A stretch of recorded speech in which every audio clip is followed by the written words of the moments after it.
ప్రపంచంలో జననాల rate తగ్గుతోందని AP CM Chandrababu ఆందోళన వ్యక్తం చేశారు. భారత్లో 1.9 ఉంటే ఏపీలో 1.5గా ఉందన్నారు.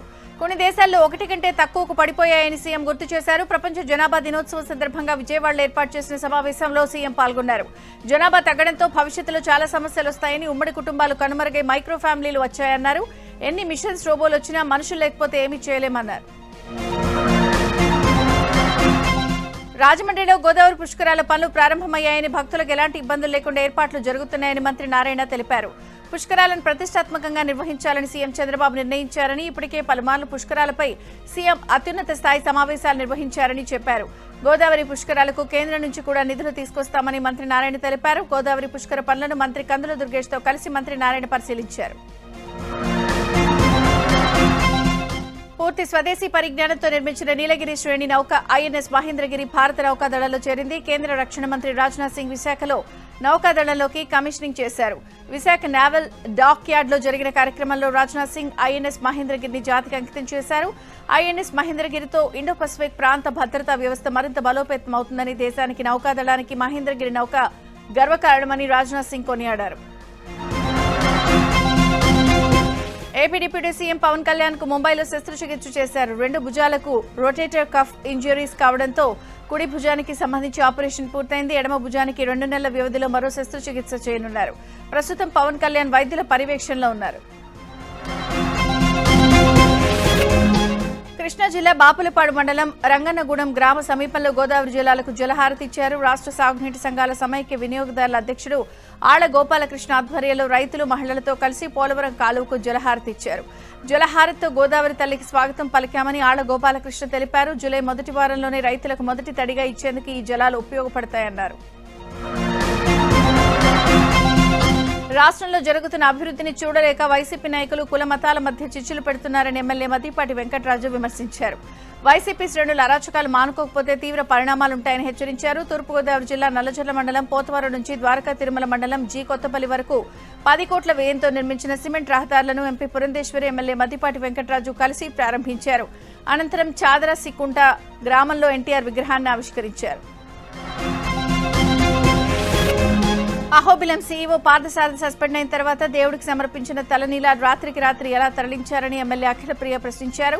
అవినీతి అధికారిని వైసీపీ నేత బ్రిజేంద్ర రెడ్డి సమర్థిస్తున్నారని మండిపడ్డారు. అహోబిలంలో అక్రమాలను డైవర్ట్ చేయడానికి ప్రయత్నిస్తున్నారని అఖిలప్రియ ఆరోపించారు. అహోబిలంలో అక్రమాలపై నంద్యాల జిల్లా ఎస్పీని కలిసి అఖిలప్రియ ఫిర్యాదు చేశారు. విజయవాడ సాయికృష్ణ లాకప్ డెత్ కేసులో ఏపీ ప్రభుత్వం సుప్రీంకోర్టును ఆశ్రయించింది. కృష్ణలంక మాజీ సీఐ నాగరాజు పోలీస్ కస్టడీపై హైకోర్టు తీర్పును సిట్ సవాల్ చేసింది. నాగరాజ్ కస్టడీ విచారణపై హైకోర్టు విధించిన కఠిన నిబంధనలపై ప్రభుత్వం అభ్యంతరం వ్యక్తం చేసింది. నిందితుడి ట్రాన్సిట్ సమయంలో పూర్తి నిడివి వీడియో రికార్డింగ్ చేయాలన్న షరతును సిట్ అధికారులు వ్యతిరేకిస్తున్నారు. నిందితుడిని ఎటువంటి కఠిన షరతులు లేకుండా విచారించేందుకు అనుమతించాలని అత్యున్నత న్యాయస్థానాన్ని ఏపీ ప్రభుత్వం కోరింది. నిద్రమాత్రలు మింగి ఆత్మహత్యయత్నం చేసి ఒంగోలులోని ఓ ప్రైవేట్ ఆసుపత్రిలో చికిత్స పొందుతున్న వైసీపీ ఎస్టీ సెల్ నాయకురాలు ప్రసన్నను రాష్ట్ర మహిళా కమిషన్ చైర్పర్సన్ రాయపాటి శైలజ పరామర్శించారు. ఆత్మహత్యయత్నానికి గల కారణాలను శైలజ అడిగి తెలుసుకున్నారు. పార్టీ ఏదైనప్పటికీ మహిళను చూడకుండా దాడి చేయడం సరైంది కాదన్నారు. పార్టీలో కొంతమంది వ్యక్తులు ఆమె పట్ల అసభ్యంగా ప్రవర్తిస్తున్నట్లు ప్రసన్న తన దృష్టికి తెచ్చిందని శైలజ తెలిపారు. పార్టీ కార్యాలయంలో దాడి జరిగితే వైసీపీ నేతలు ఎవరూ పట్టించుకోకపోవడం దురదృష్టకరమన్నారు. నంద్యాల జిల్లా బనగానపల్లిలో వైసీపీ మాజీ ఎమ్మెల్యే కాటసాని రామిరెడ్డి భూ కబ్జాలపై ఏపీ ఆంధ్రజ్యోతి కథనాలకు ప్రభుత్వం స్పందించింది. సర్కారు భూమిలో అక్రమంగా స్మృతివనం నిర్మించడంపై ఆక్రమణదారులకు నోటీసులు జారీ చేయాలని, తక్షణమే ఆ భూమిని స్వాధీనం చేసుకోవాలని జిల్లా కలెక్టర్కు ఉత్తర్వులు జారీ చేశారు. గత వైసీపీ ప్రభుత్వంలో 3 ఎకరాల ప్రభుత్వ స్థలాన్ని కబ్జా చేసిన కాటసాని అందులో తన కుమారుడి సమాధి కట్టి దాని చుట్టూ పార్కు, ప్రహరీ నిర్మించారు. ఈ వ్యవహారంపై ఏబీ ఆంధ్రజ్యోతిలో కథనం ప్రసారం కావడంతో ఉమ్మడి కర్నూలు జిల్లాలో చర్చనీయాంశంగా మారింది. శ్రీశైలం ఆర్ఐఈ సర్వీస్ రికార్డులో గందరగోళం బయటపడింది. 1993లో వర్క్ ఇన్స్పెక్టర్ హోదాలో నరసింహారెడ్డి కరీంనగర్ నుంచి శ్రీశైలానికి బదిలీపై వచ్చారు. అప్పటి నుంచి నరసింహారెడ్డికి అధికారులు వరుసగా పదోన్నతులు లభించాయి. రాష్ట్ర విభజన నిబంధనలు పట్టించుకోకుండా ఈఈగా ప్రమోషన్ కూడా ఇచ్చారు. పదవి విరమణ తర్వాత రికార్డులు సరిగా లేవని శ్రీశైలం ఈవో గుర్తించారు. తప్పు జరిగిందని గుర్తించిన రిటైర్మెంట్ బెనిఫిట్స్ ఇచ్చేందుకు అధికారులు రంగం సిద్ధం చేశారు. కమిషనర్ అనుమతి కోసం శ్రీశైలం అధికారులు ఈవో శ్రీనివాసరావు లేఖ రాశారు. యూట్యూబ్ ఛానల్ పెట్టి కొందరు కులమత విద్వేషాలను జకుడుతున్నారని ఏపీ బీజేపీ రాష్ట్ర అధ్యక్షుడు మాధవ్ విమర్శించారు. అలాంటి వారిని కొన్ని రాజకీయ పార్టీలు సమర్థిస్తున్నాయని మండిపడ్డారు. అటువంటి వారు బీఆర్ అంబేద్కర్ తర్వాత తామే మేధావులు అని చెప్పుకుంటున్నారని ఎద్దేవా చేశారు. విజయవాడలో జరిగిన బీజేపీ ఉచిత న్యాయ సలహా సమావేశంలో ఆయన ఈ వ్యాఖ్యలు చేశారు. ఎమిరేట్స్ వైమానిక సంస్థ వైస్ ప్రెసిడెంట్ మహమ్మద్ సార్థన్ సీఎం రేవంత్ తో భేటీ అయ్యారు. హైదరాబాద్ లో ఎమిరేట్స్ A38 సర్వీసులను ప్రారంభించేందుకు సార్థన్ సుముఖత వ్యక్తం చేశారు. ఈ విమాన సర్వీసుల సంఖ్య మరిన్ని పెంచాలని సీఎం రేవంత్ కోరారు. అలాగే తెలంగాణలో 2 కొత్త విమానాశ్రయాలు ఏర్పాటు కాబోతున్న నేపథ్యంలో అక్కడ కూడా ఎమిరేట్స్ విమానాల సర్వీసులు ప్రారంభించాలని సీఎం విజ్ఞప్తి చేశారు. అదే సమయంలో గచ్చిబౌలి స్పోర్ట్స్ యూనివర్సిటీలో క్రీడాకారులకు శిక్షణ అందించేందుకు ముందుకు రావాలని కూడా సీఎం రేవంత్ కోరారు. కాళేశ్వరం ప్రారంభించిన ఏడాదిలోనే అందులో లోపాలున్నాయని అప్పటి రమణారెడ్డి లేఖ రాసిన నాటి కేసీఆర్ ప్రభుత్వం ఆ సూచనను తుంగలో తొక్కిందని సీఎం రేవంత్ రెడ్డి ఆరోపించారు. కేసీఆర్ సాగునీటి పారుదల శాఖ మంత్రిగా ఉన్నప్పుడే మేడిగడ్డ బ్యారేజ్ కుంగిపోయే పరిస్థితి వచ్చిందని, ఆయన నిర్లక్ష్యమే ఇందుకు కారణమని ఎన్డీఎస్సీ నివేదిక కూడా ఇచ్చిందని గుర్తు చేశారు. గోదావరి జలాలు కాళేశ్వరం ప్రాజెక్టుపై బీఆర్ఎస్ బీజేపీ నేతలు చేస్తున్న తప్పుడు ప్రచారాల వెనుక ఉన్న అసలు వాస్తవాలను సీఎం బయటపెట్టారు. కాళేశ్వరంపై బీఆర్ఎస్ కిలాడీ కమిటీలు చెప్పే సొల్లు కబుర్లను తాను పట్టించుకోరని స్పష్టం చేశారు. తెలంగాణను సెమీకండక్టర్ హబ్గా తీర్చిదిద్దడమే లక్ష్యంగా జపాన్తో కలిసి అత్యాధునిక సెమీకండక్టర్ టెక్నాలజీ అభివృద్ధి చేస్తున్నామని మంత్రి శ్రీధర్ బాబు అన్నారు. దేశంలోనే తొలి సీఎంపీ ప్యాడ్ టెక్నాలజీ హబ్ను హైదరాబాద్లో మంత్రి శ్రీధర్ బాబు ప్రారంభించారు. సెమీకండక్టర్ రంగంలో తెలంగాణ మరో కీలక ముందడుగు వేస్తుందని, జపాన్ తోహో కోకి సంస్థ సహకారంతో హబ్ ఏర్పాటు చేస్తున్నట్లు మంత్రి తెలిపారు. చిప్ తయారీలో కీలకమైన సీఎంపీ ప్యాడ్ టెక్నాలజీ ఇక హైదరాబాద్లోనూ రానుందని చెప్పారు. మంత్రి తుమ్మల నాగేశ్వరరావు దశాబ్దాల కల సాకారమైంది. సాగర్ ఆయకట్టు గోదావరి జలాలు చేరుకున్నాయి. సీతారామ ప్రాజెక్టు నుంచి రాజీవ్ లింక్ కెనాల్కు 1600 క్యూసెక్ల గోదావరి జలాలు వచ్చాయి. దీంతో సాగర్ ఆయకట్టు కింద 125,000 ఎకరాలకు సాగునీరు అందనుంది. కృష్ణా గోదావరి నదుల అనుసంధానంగా 100 కోట్ల రూపాయలతో రాజీవ్ లింక్ కెనాల్ను నిర్మించారు. గోదావరి జలాలు రావడంతో రైతులు హర్షం వ్యక్తం చేస్తున్నారు. కొమరంభీం జిల్లాలో పోడు భూముల వివాదంపై ఇన్ఛార్జి మంత్రి జూపల్లి కృష్ణారావు స్పందించారు. పోడు రైతులను వేధించొద్దని అధికారులను ఆదేశించారు. ఇవాళ కెరిమెరి మండలం ధనూరా గ్రామంలో మంత్రి పలు అభివృద్ధి పనులను ప్రారంభించారు. ఈ సందర్భంగా ఎమ్మెల్యే కోవలక్ష్మి ఆధ్వర్యంలో సూర్దాపూర్ పోడు రైతులను కలిశారు. పోలీసులతో కలిసి అటవీశాఖ అధికారులు తమను వేధిస్తున్నారు అంటూ రైతులు మంత్రి ఎదుట కన్నీటి పర్యంతమయ్యారు. దశాబ్దాల నుంచి సాగులో ఉన్న పోడు రైతులను మంత్రి ఇబ్బంది పెట్టొద్దని మంత్రి జూపల్లి అధికారులను ఆదేశించారు. సూర్యాపేట జిల్లా కోదాడలో 17 కోట్ల వ్యయంతో నిర్మించనున్న ఆర్టీసీ బస్ స్టేషన్ కు మంత్రులు పొన్నం ప్రభాకర్, ఉత్తమ్ కుమార్ రెడ్డి శంకుస్థాపన చేశారు. మహిళలకు ఉచిత ఆర్టీసీ ప్రయాణం పథకం విశేష ఆదరణ పొందుతోందని మంత్రి పొన్నమన్నారు. తెలంగాణ ఆర్టీసీని దేశంలోనే నంబర్ 1 ప్రజా రవాణా సంస్థగా తీర్చిదిద్దడమే ప్రభుత్వ లక్ష్యమని స్పష్టం చేశారు. గతంలో పాడుబడిన ఎత్తిపోతల పథకాలను పునరుద్ధరించి రైతులకు సాగునీరు అందిస్తున్నామని మంత్రి ఉత్తమ్ కుమార్ రెడ్డి తెలిపారు. సీఎం రేవంత్ రెడ్డి ఆట మొదలు పెట్టారని, 117 సీట్లు గెలిపించుకునే ప్లాన్ రెడీ చేశారని కాంగ్రెస్ వర్కింగ్ ప్రెసిడెంట్ జగ్గారెడ్డి అన్నారు. రేవంత్ వ్యూహాలు, నిర్ణయాలకు తమ మద్దతు ఉంటుందని తెలిపారు. సీట్లు ఎవరికివ్వాలనే అంశం సీఎం, పీసీసీ చీఫ్, ఇన్ఛార్జ్ నిర్ణయానికి అనుగుణంగా ఉంటుందన్నారు. ఇంతకుముందు ఎన్నికల గురించి ఆలోచించడం సరైన ఆలోచనేనన్నారు. సర్వేలను చూసి టెన్షన్ పడాల్సిన అవసరం లేదని, ఎమ్మెల్యేల పనితీరు దృష్టిలో పెట్టుకునే సీఎం పలువురికి సూచనలు ఇస్తున్నారని జగ్గారెడ్డి అన్నారు. తెలంగాణలో రైల్వేల అభివృద్ధికి కేంద్రం 5,000 కోట్లు కేటాయించిందని, హైదరాబాద్ నుంచి 3 బుల్లెట్ రైల్ కారిడార్లు వస్తున్నాయని కేంద్ర మంత్రి అశ్విని వైష్ణవ్ తెలిపారు. హైదరాబాద్ లో ఐటీ లీడర్స్ రౌండ్ టేబుల్ సమావేశంలో పాల్గొన్న ఆయన సికింద్రాబాద్ రైల్వే స్టేషన్ అద్భుతంగా తీర్చిదిద్దుతున్నామని చెప్పారు. తెలంగాణ కోసం కేంద్రం 4 ఎలక్ట్రానిక్స్ క్లస్టర్లను మంజూరు చేసిందన్నారు. రాష్ట్రాన్ని బీఆర్ఎస్ అప్పుల కుప్పగా మార్చిందని, పుట్టెడు అప్పులున్న అభివృద్ధి సంక్షేమాన్ని కొనసాగిస్తున్నామని మంత్రి జూపల్లి కృష్ణారావు అన్నారు. కొమరంభీం జిల్లా ఆసిఫాబాద్ లో సరిపై కాంగ్రెస్ కార్యకర్తల అవగాహన సదస్సులో మంత్రి పాల్గొన్నారు. ఓటర్ నమోదు ప్రక్రియలో ప్రతి కార్యకర్త కీలక పాత్ర పోషించాలని మంత్రి జూపల్లి పిలుపునిచ్చారు. ప్రజలకు అందుబాటులో ఉంటూ వారి సమస్యల పరిష్కారానికి కృషి చేయాలన్నారు. కార్మికుల హక్కులను సింగరేణి యాజమాన్యం కాంగ్రెస్ సర్కార్ కాలరాస్తోందని టీఆర్ఎస్ అధినేత్రి కవిత ఆరోపించారు. కార్మికుల అండగా నిలవాల్సిన యూనియన్లు, యాజమాన్యాల కోసం పనిచేయడం సిగ్గుచేటన్నారు. కార్మికుల హక్కులను కాలరాస్తే ఊరుకునే ప్రసక్తే లేదన్నారు. సత్తిపల్లిలో కవిత చేపట్టిన బాయిబాట కార్యక్రమం ఉద్రిక్తతలకు దారితీసింది. అధికారులు లోపలికి అనుమతించకపోవడంతో గేట్లు తోసుకుని లోపలికి వెళ్లారు. గాంధీ భవన్లో తుంగతుర్తి పంచాయతీ మరోసారి రచ్చకు దారితీసింది. ఎమ్మెల్యే సామెల్కు వ్యతిరేకంగా నినాదాలు చేశారు. దీంతో జగ్గారెడ్డి వారిపై ఆగ్రహం వ్యక్తం చేశారు. రంగారెడ్డి జిల్లా షాబాద్ లో ఎస్ఐ రమేష్ ను సస్పెండ్ చేయడంతో ఆందోళన విరమించారు. ఆరుగురిని చంపిన నిందితుడు రాజ్ కుమార్ ను తమకు అప్పగించాలని, నిర్లక్ష్యంగా వ్యవహరించిన పోలీసులపై చర్యలు తీసుకోవాలని మృతుల బంధువులు రోడ్డుపై బైఠాయించి నిరసన కొనసాగించారు. వారితో మాట్లాడేందుకు వచ్చిన కలెక్టర్ ఎమ్మెల్యేపై దాడికి యత్నించడంతో పోలీసులు వారిని చెదరగొట్టారు. అధికారులు వారితో మాట్లాడి నచ్చజెప్పి ఎస్ఐపై చర్యలు తీసుకోవడంతో వారు ఆందోళన విరమించారు. రంగారెడ్డి జిల్లా షాబాద్ మండలం దైవాలగూడలో పోక్సో కేసు పెట్టారన్న కక్షతో ఒకే కుటుంబానికి చెందిన ఆరుగురిని అత్యంత కిరాతకంగా నరికి చంపాడు అంటే దానికి ప్రభుత్వ వైఫల్యం, పోలీసుల నిర్లక్ష్యమే కారణమని బీఆర్ఎస్ ఎమ్మెల్యే హరీష్ రావు అన్నారు. ఇది అత్యంత బాధాకరమైన విషయమన్నారు. ఈ ఘటనపై ఫిర్యాదులు చేసిన పోలీసులు నిర్లక్ష్యంగా వ్యవహరించారని, ఆరుగురి హత్యలకు బాధ్యత వహిస్తూ హోంమంత్రిగా ఉన్న రేవంత్ రెడ్డి రాజీనామా చేయాలని హరీష్ రావు డిమాండ్ చేశారు. నేరస్తులను కట్టడి చేయడంలో ప్రభుత్వం విఫలమైందన్నారు. రైల్వే గేట్మెన్ విధి నిర్వహణలో నిర్లక్ష్యంగా వ్యవహరించడం, గ్రీన్ సిగ్నల్ కు బదులుగా రెడ్ సిగ్నల్ చూపడంతో వెంటనే అప్రమత్తమైన లోకో పైలట్ ఎక్స్ప్రెస్ రైలుకు ఎమర్జెన్సీ బ్రేకులు వేసి రైలును నిదానంగా నడిపించిన సంఘటన మహబూబాబాద్ జిల్లా కే సముద్రంలో జరిగింది. ఎమర్జెన్సీ బ్రేక్ వేసి ఒక్కసారిగా రైలు వేగాన్ని తగ్గించడంతో రైలు స్వల్ప కుదుపుకు గురై ప్రయాణికులు తీవ్ర భయాందోళనకు గురయ్యారు. త్రుటిలో పెను ప్రమాదం తప్పడంతో ప్రయాణికులు ఊపిరి పీల్చుకున్నారు. గేట్ పూర్తిగా మూసివేయకపోవడం వల్లే గ్రీన్ సిగ్నల్ బదులు రెడ్ సిగ్నల్ పడిందని, నిర్లక్ష్యంగా వ్యవహరించిన గేట్ మెన్ అధికారులు విధుల నుంచి తొలగించినట్లు సమాచారం. నల్గొండ జిల్లా మిర్యాలగూడ ప్రభుత్వాసుపత్రిలో ఎమ్మెల్యే బత్తుల లక్ష్మారెడ్డి ఆకస్మిక తనిఖీలు నిర్వహించారు. వివిధ వార్డులను పరిశీలించిన ఆయన రోగులకు మెరుగైన వైద్య సేవలు అందించాలని అధికారులను ఆదేశించారు. ముఖ్యంగా బాలింతల వార్డును సందర్శించిన ఎమ్మెల్యే శిశువులకు, తల్లులకు అందుతున్న వైద్య సేవలు, మందుల పంపిణీ తీరుపై నేరుగా రోగులను అడిగి తెలుసుకున్నారు. వైద్యులు నిరంతరం అందుబాటులో ఉంటూ నిరుపేదలకు నాణ్యమైన చికిత్స అందించాలని ఎమ్మెల్యే ఆదేశించారు. బాపట్ల జిల్లాలో ఓటరు జాబితా ప్రత్యేక సవరణ కార్యక్రమం వేగంగా జరుగుతోంది. ఈ నేపథ్యంలో వేమూరు నియోజకవర్గంలోని వేమూరు గ్రామంలో జరుగుతున్న ఎస్ఐఆర్ కార్యక్రమాన్ని రాష్ట్ర ప్రధాన ఎన్నికల అధికారి వివేక్ యాదవ్ పరిశీలించారు. అర్హులైన ఒక్క ఓటరు కూడా మిస్ కాకుండా సర్వేను వేగవంతంగా పూర్తి చేయాలని అధికారులను ఆదేశించారు. రాష్ట్ర వ్యాప్తంగా ఇప్పటికే 84% సర్వే పూర్తయిందని, ఈ నెల 14వ తేదీలోపు ప్రక్రియ పూర్తి చేయడమే లక్ష్యమని తెలిపారు. నిర్మల్ జిల్లా బాసరి జ్ఞాన సరస్వతి అమ్మవారి ఆలయంలో పాత నిర్మాణాల కూల్చివేతలు కొనసాగుతున్నాయి.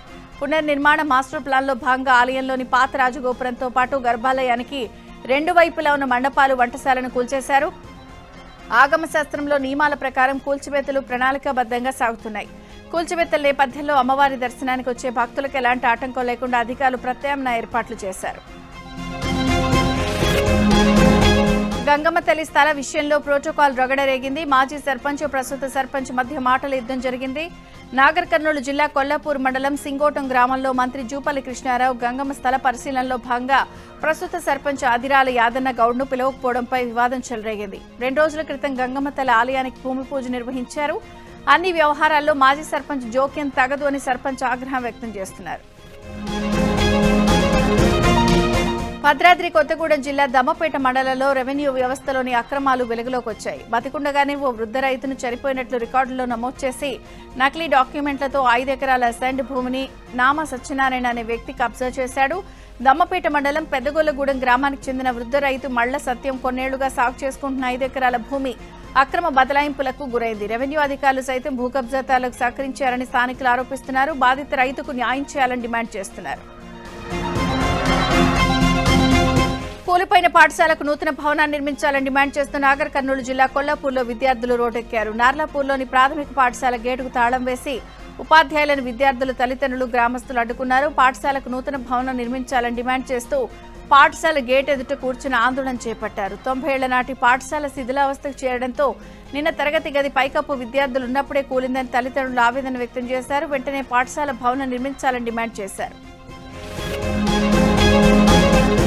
కర్నూలు జిల్లా ఎమ్మిగనూరు మండలం ఎస్ నాగలాపురం గ్రామంతో పాటు పరిసర 7 గ్రామాల్లో తాగునీటి సమస్య తీవ్రంగా మారింది. తాగునీటి చెరువు పూర్తిగా ఎండిపోవడంతో గ్రామాల్లో నీటి కోసం ప్రజలు నానా ఇబ్బందులు పడుతున్నారు. 4 రోజులకు ఒకసారి మాత్రమే కుళాయిల ద్వారా నీటి సరఫరా అవుతుండగా ఒక్కో కుటుంబానికి 2 నుంచి 4 బిందెల నీరే అందుతోంది. సమస్యను అధికారుల దృష్టికి పలుమార్లు తీసుకెళ్లినా ఫలితం లేకుండా పోయిందని గ్రామస్తులు ఆవేదన వ్యక్తం చేస్తున్నారు. శాశ్వత పరిష్కారం చూపాలని డిమాండ్ చేస్తున్నారు.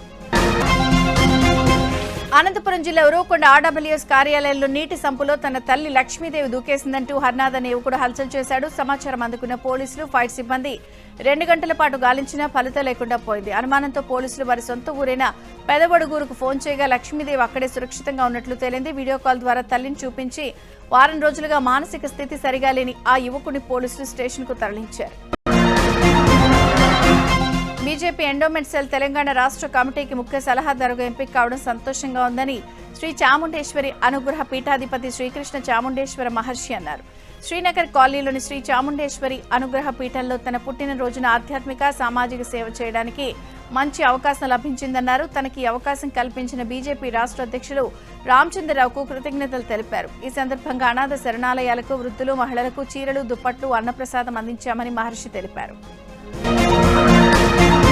కర్నూలు జిల్లా ఎమ్మిగనూరు మండలంలో వర్షాలు కురవాలని ప్రజలు ప్రత్యేక పూజలు చేశారు. బోడబండ గ్రామంలో సంప్రదాయబద్ధంగా కప్పలకు పెళ్లి చేసి వరుణదేవుణ్ణి ప్రార్థించారు. 2 కప్పలకు పూలదండలు వేసి మంగళసూత్రం కట్టి వివాహం జరిపించారు. అనంతరం కప్పలను గ్రామ వీధుల్లో ఊరేగించారు. వర్షాలు బాగా కురిసి పంటలు సమృద్ధిగా పండాలని ఆకాంక్షించారు. జనగామ జిల్లా స్టేషన్ కన్పూర్లో ఎలుగుబంటి హల్చల్ చేసింది. ఇప్పగూడెం దగ్గర పంట పొలాల్లో ఎలుగుబంటి సంచరించడంతో గ్రామస్తులు భయాందోళనకు గురయ్యారు. చింతగట్టు సమ్మక్క సారళమ్మ జాతర సమీపంలోని ఏనేగుట్టల మీద నుంచి నీళ్లు తాగేందుకు పంట పొలాల్లోకి వస్తున్నట్లు స్థానికులు చెబుతున్నారు. అటవీ అధికారులు వెంటనే ఎలుగుబంటిని బంధించాలని కోరుతున్నారు. విశాఖ రాధాగాయత్రి అనుమానాస్పద మృతి కేసులో భర్త శ్రీచరణ్ ను అరెస్ట్ చేశారు. డెహ్రాడూన్లో శ్రీచరణ్ ను పోలీసులు అదుపులోకి తీసుకున్నారు. రాధాగాయత్రిని అల్లుడే హత్య చేశాడని తల్లిదండ్రులు మొదటి నుంచి ఆరోపిస్తున్నారు. అయితే తల్లిదండ్రులు రాకముందే పోస్టుమార్టం ఎందుకు నిర్వహించారు అనే కోణంలో డెహ్రాడూన్ పోలీసులు శ్రీచరణ్ అరెస్ట్ చేసి విచారణ చేపట్టారు. స్విగ్గీ, ఇన్స్టామార్ట్ సంస్థలకు FSSAI నోటీసులు జారీ చేసింది. ఆహార భద్రతా ప్రమాణాల చట్టం 2006 కింద ఉల్లంఘనలకు పాల్పడ్డారన్న ఆరోపణలపై వినియోగదారుల ఫిర్యాదుతో నోటీసులు జారీ చేసింది. 3 ఏళ్ల బాలికపై అత్యాచారం, హత్య కేసులో నిందితుడికి చిత్తూరు జిల్లా పోక్సో కోర్టు జీవితకాల కఠిన కారాగార శిక్ష విధించింది. 10 లక్షల రూపాయల జరిమానా విధించింది. బాలికలు, మహిళలపై నేరాలు చేసేవారికి ఈ తీర్పు గట్టి హెచ్చరిక అని ఎస్పీ సుబ్బారాయుడు తెలిపారు. నిర్మల్ జిల్లా కేంద్రంలో దొంగలు బీభత్సం సృష్టించారు. దివ్యానగర్లోని ఓ అపార్ట్మెంట్లోకి చొరబడ్డారు.